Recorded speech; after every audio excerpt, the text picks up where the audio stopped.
nefesim gelir, seherin sesinde sakitliyim var. Pencere önünden bakıp şehre, dünyaya ses salan bir nefesim var.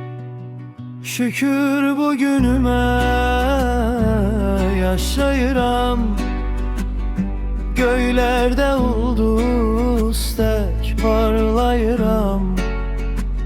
Sevincin içinde varamdayım, İnşallah olaram her şeye nail.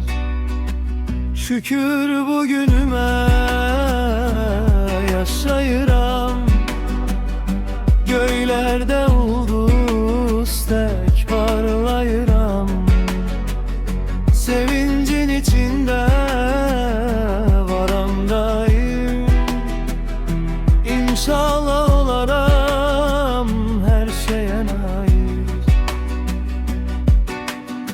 Koy geçsin geçmişin ağırlık hissi, bugünün uğuru gizlidir. Niye gizli? Dostların sesinden kalbim şenlenir, yüreğim oynayır, gülür, eğlenir.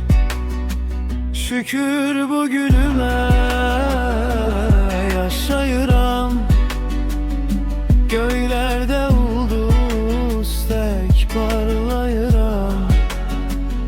Sevincin içinde varamdayım, İnşallah olaram her şeye nail.